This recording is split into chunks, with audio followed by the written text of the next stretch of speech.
و جاء فی الآثار المشهوره، در روایت های مشهوره آوردگی بوده است که هر کسی که چنگ میزنه به سنت رسول اکرم صلی الله علیه و سلم، زمانی که دنیا فساد شدگی ای، مذهبی فراوان دنیا را گرفتگی ای، دنیا در یک تلاطفی و فساد رفته است، اما این سنت رسول اکرم زنده میکنه، با همین سنت قد از دنیا میگذره، له اجر 100 شهید، خداوند اجر 100 شهیدش میده. امروز سنت به حد از بین رفته است عزیزا. سنت راست کنیم. زمانی فساد آمد، زمانی اختلاف مذهب ها آمد. یکی از سنت این اتحاد است، یکی از سنت همبستگی است، یکی از سنت یکدیگر دوستداری است، یکی از سنت های رسول اکرم از پراکندگی دور گرفتن است، باید یک جای شدن است. کسی که اگر سنت پیغمبر زنده میکنه، کسی اگر سنت رسول الله صلی الله علیه و سلم اجرا میکنه در وقت فسادی امت، فسادی دنیا، رسوا شدن خلایق، همین سنت هم میقبیده، سنت های جناب پیغمبر زنده میکرده، با همین عمل اگر از دنیا گذره خداوند اجر 100 شهیدش میداده. در شریعت الاسلام روایت شده است و جناب پیغمبر گفتن هم امتی من بهشت میدره مگر کسی که خودش نخواهد. صحابه میگه که چگونه که اینها بهشت نمیخواستیان؟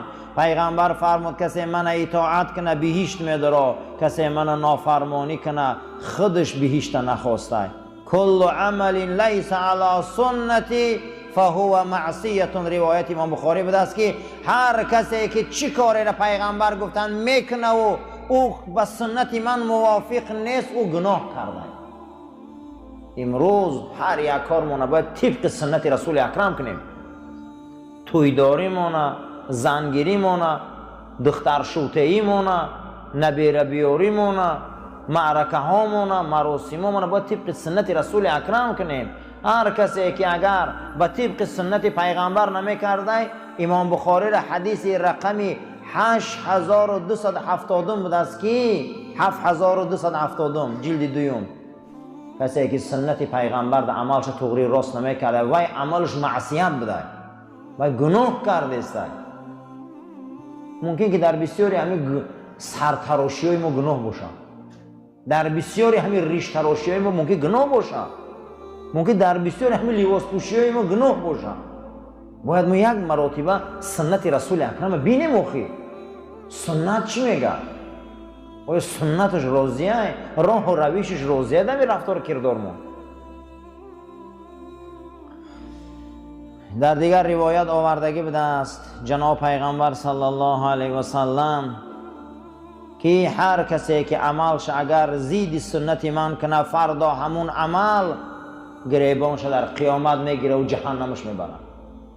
و قال بعضهم، بعض علما گفتند که اگر شما یک شیخ ربینه که در هوا میپره، او یمشی علی البحر، بالای بحر در قدم میزنه، او یاکل النار، علاب قرط میکنه، یا غیر این یک فرض از فرضای خدا را ترک میکنه، یک سنت از سنت های پیغمبر را قصداً ترک میکنه، دانه که این یک دعواگری دروغگو است، دعوای او دعوای ابلیسی است که تمام این کارا را ابلیس کرده میتونه. ایره استدراج میگن، پناه میطلبیم از خدا از این عملی که فرض سنت ترک میکنه.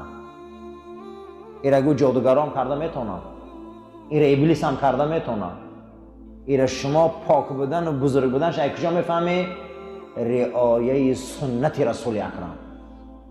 از اگه سنت پیغمبر صلی الله علیه و سلم اگر اطاعت میکنه، پیرو میشوه، ما او را قبول داریم. اگر یک سنت ترک کنه، یک فرض ترک کنه، امام غزالی آورده است که اگر آسمان پرواز کنه، بحر در رو، اگر علاب فرو بره، چی کاری کنه نکنه، گفته فرض و سنت رعایه نمیکنه، باید دروغگوی نعوذ بالله، گفته باید دروغگوی احتیاط باشه که حیف میشه. برای همین ما همون وقت عزت میابیم که پیرو سنت رسول اکرم باشیم. و قال جنید رحمت الله علیه، اولیای خدا گفتیان ما وصل احد الی الله الا بالله، کسی میگه من به خدا نزدیک میشم، خدا را گوش کنه، خدا خودش نزدیکش میکنه. میخوای که به خدا نزدیک شوی، خدا را گوش کن. و سبیل الی وصول الی الله، میخوای که راه ریاوی که تو راست به منزل رسانه و تو را بر به خدا رسانه. این گفته متابعتی حضرت محمد مصطفی. کسی که اگر پیرو سنت رسول اکرم باشه به خدا میرسه. کسی اگر پیرو سنت رسول اکرم نباشه عزیزا و هیچ مقصدش به خدا نمیرسه. او را دعواش دعوای بیزیبه. ما پیرو باشیم به سنت رسول الله صلی الله علیه و سلم. یکی از اولیاءهای خدا احمد حواری گفته است که کل عمل بغیر اتباع سنتی فباطل. هر کاری که پیروی سنت رسول اکرم نباشه و کار باطله، و کار نه ثواب داره برعکس گناه. همچنانه که جناب پیغمبر گفته است که کسی که سنت من حیف میکنه، کسی که سنت من مسخره میکنه، کسی سنت من قد شوخی میکنه، شفاعت من برای وی حرامه. ما باید تاقیمانی هامون، ریشمانی هامون، لباس پوشی هامون، زنداریمون، خانداریمون همش طبق دستورات رسول اکرم باشه صلی الله علیه و سلم. هر کسی که میگه من بنده خداام و باید پیرو رسول اکرم باشه. گفتیم که محبت روی از ماهی یاد گیری. یعنی چگونه؟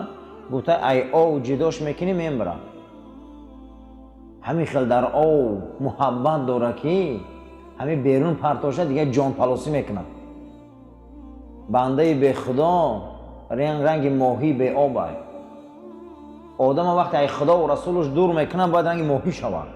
محبت روی از ما یاد گیری. اما امروز ما نترسیده نمیترسیم سنت پیغمبر را پامال میکنیم. با آنکه نترسیده میگیم این کار سنت هست، گویا که سنت برای ما هیچ نیست. یک کار گپ میزنیم، یک عمل گپ میزنیم، میگیم مختار کیست، خیلی میگه سنت های کو. یک ماهی را از آب بیرون میکنن از آب میمره. وقتی پیغمبر ای سنتش بیرون شوه ما باید بیقراری کنیم. باید ما بیقراری کنیم که ما را ای رسول من دور شدستیم. دعوا میکنیم که خدا را دوست میداریم، تا پیرو رسول الله نباشیم دعوامون دروغ بود است عزیزو. هممون اگر پیرو رسولش نباشیم. هر کسی که میخواه که طاعت خدا قبول کنه و بندگی او را خداوند قبول کنه، تا پیرو رسول اکرم نباشه قبولش نمیکنه. تا کسی پیرو رسول اکرم نباشه خدا یگان چیز را قبول نمیکرده است. مستلزمه، میگه این لازمه که ما امت رسول اول باید باشیم و نماز ما، روزه ما، صدقه ما قبول میشه. در عبادت ها باید رنگ رسول اکرم عبادت کنیم. در شیشتنامون باید رنگ جناب پیغمبر شینیم. در گپ زدنامون باید رنگ جناب پیغمبر گپ زنیم. تمام امور ما باید همین باشه. ولحث علی طاعته. حتی که حضرت عبدالله ابن عمر رضی الله تعالی عنه در موسم حج میبینن حضرت میگه میامد میگه در یک جا میگن که کلش خم کرده میگذشت. بعد از اون میگفتن که عبدالله برای چی در اینجا میبیایی هیچ چیز کلت خم کرده میگذری؟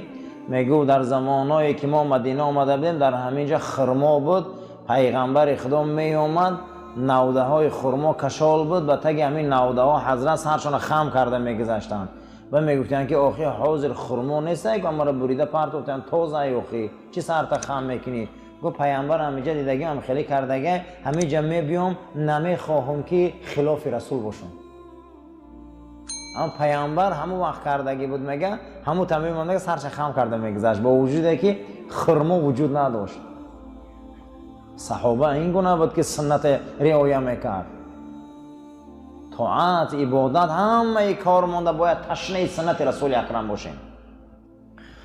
از حضرت حسن بصری روایت بوده است که مردمان گفتند گپ زن ای حسن در عهد پیامبر چگونه مردما بودند؟ گفت مردم آمدن در عهد رسول اکرم گفتن یا محمد صلی الله علیه و سلم انا لنحب ربنا، ما خدا را دوست می‌داریم، به حد خدا را ما دوست می‌داریم.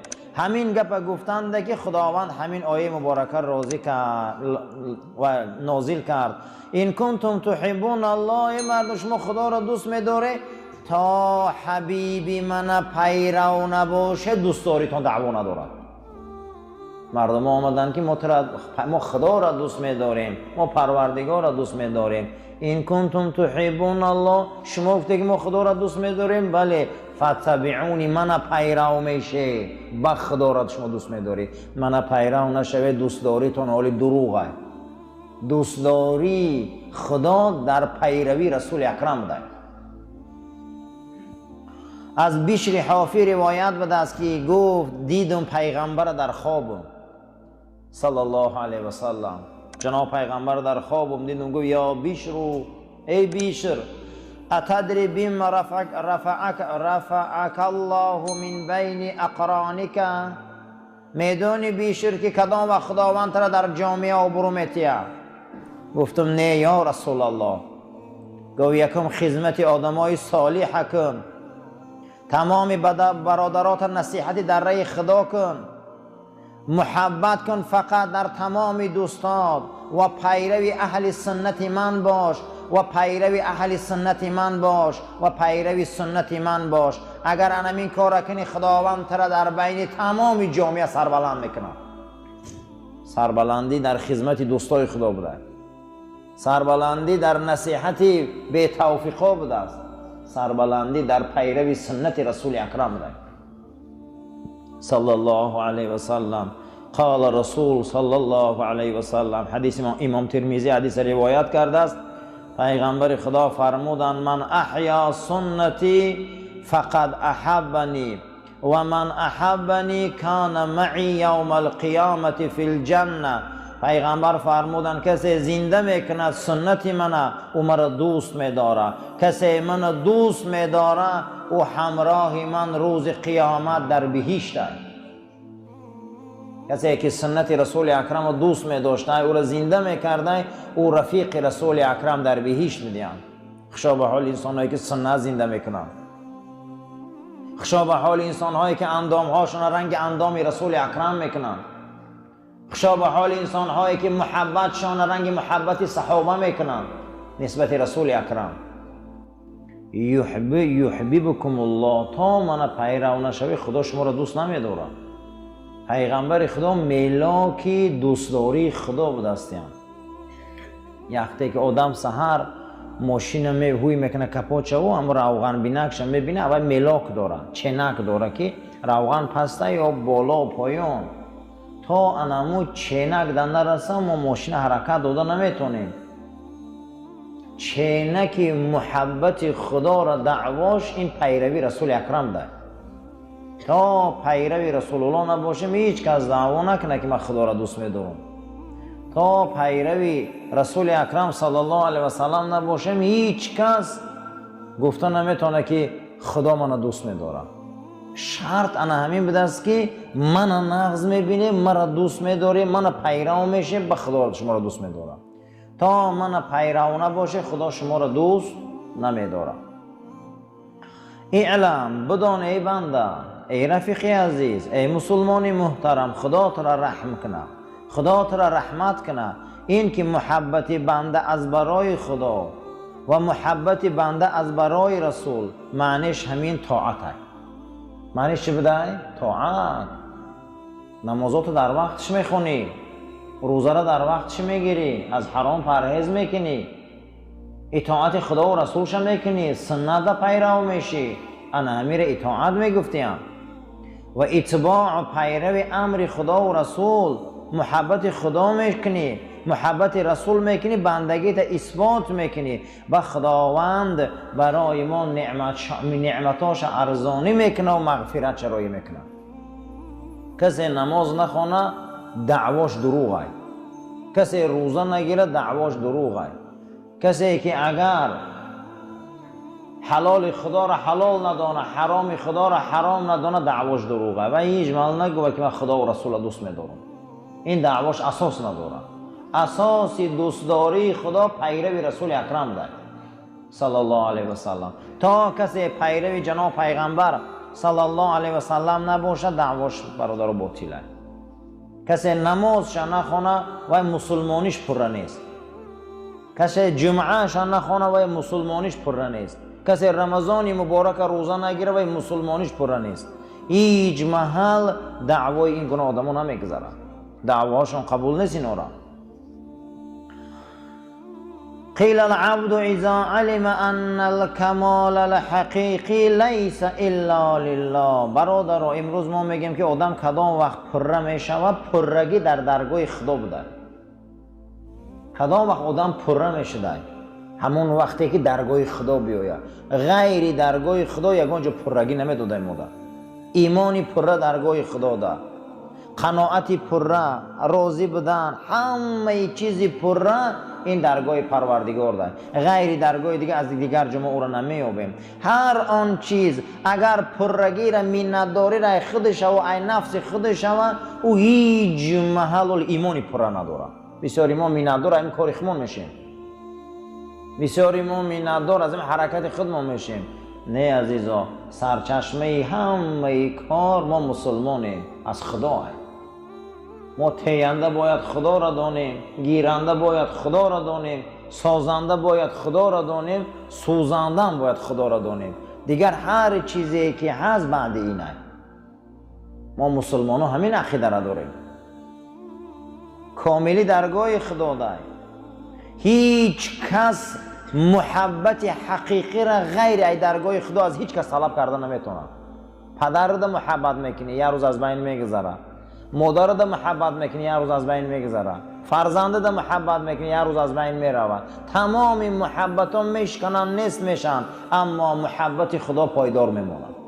غیریت یگان محبت مثل محبت خداوند در قلبمون جا نکنیم، برای که او پایداره، او ابدیه، محبت چه معنی داره.